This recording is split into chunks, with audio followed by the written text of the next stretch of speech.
In a tense and revealing courtroom exchange, tempers flared and questions multiplied as the defense and prosecution locked horns over the mysterious absence of critical AVL, automatic vehicle location records. These digital breadcrumbs could have provided definitive insights into the movements of law enforcement vehicles during the arrest and transportation of the accused in the high-profile murder case of soccer star Senzo Meyiwa. Now, with more gaps than answers, the courtroom was left to confront a disturbing possibility. Is this an administrative oversight or a deliberate withholding of crucial information?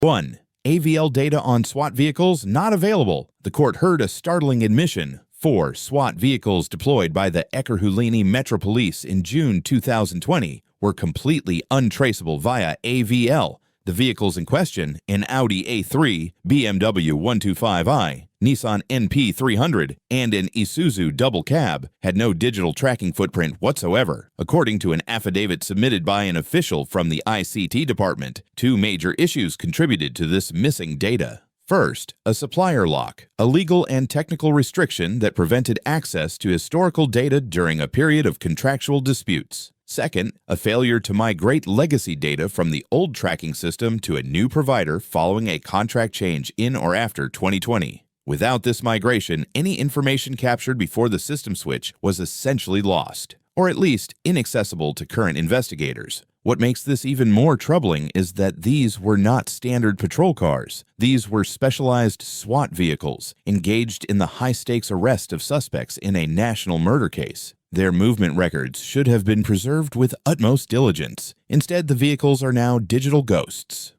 Crime Intelligence Vehicle, no tracking. Next, the court focused on a separate vehicle, a white Toyota Hilux used by the late Sergeant Maba, an officer linked to the Crime Intelligence Division. Unlike the SWAT vehicles, this Hilux reportedly never had AVL fitted at all, a decision justified on the grounds of operational sensitivity. Crime intelligence units often operate in covert or high-risk environments, and in some instances, AVL is intentionally omitted to avoid compromising operations. But this defense rings hollow for the courtroom and the public, especially given the stakes. To complicate matters further, the vehicle was involved in a deadly accident in 2022 and was written off. A supporting statement confirms that no logbooks were found, no tracking records were ever created. This complete absence of records raises significant concerns about internal accountability in one of the most pivotal cases in South African legal memory. Third, Constable Zungu's vehicle, no records. Adding to the growing list of unanswered questions, attention turned to Constable Zungu, who had previously testified in this case. It was revealed that the VW Polo he allegedly used on the 26th of October 2014 had no AVL data or even logbooks to support its usage on that day. The fleet manager responsible for overseeing this vehicle told the court that an extensive search of the archives was conducted, but no records could be found. No documents, no GPS logs, no internal notes. This development further fuels the defense's theory that the lack of data isn't just accidental, it's systematic. And if the vehicle wasn't logged, tracked, or verifiably in service, it brings into question how Zungu's testimony and presence can be independently corroborated. Defense objections and demands. At this point, the defense team, especially the legal representatives for accused 1 and 3, issued sharp and sustained objections. Their central point: a court order had specifically instructed that all AVL data be submitted, not sanitized summaries, and certainly not unsigned affidavits. According to the defense, affidavits alone are insufficient unless the individuals who made them appear in court and submit to cross-examination.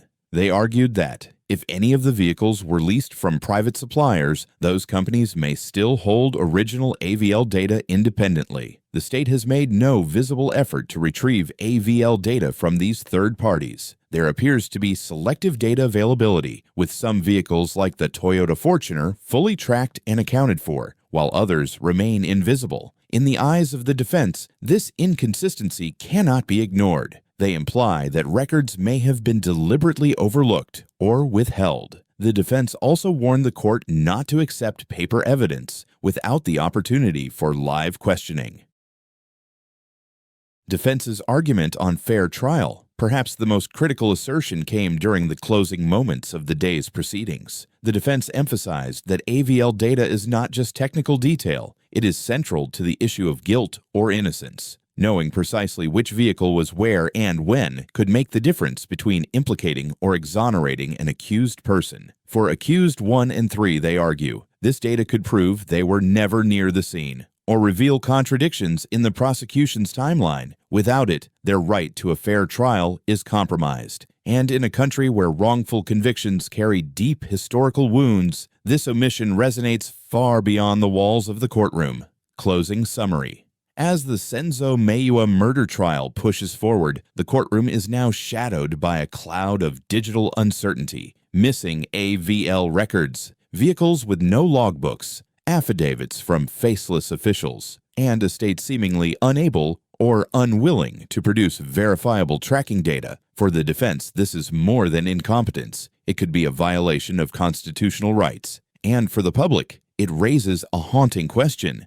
Is justice being served or sabotaged? Stay tuned to the Hot Seat SA for continuing coverage on this explosive trial.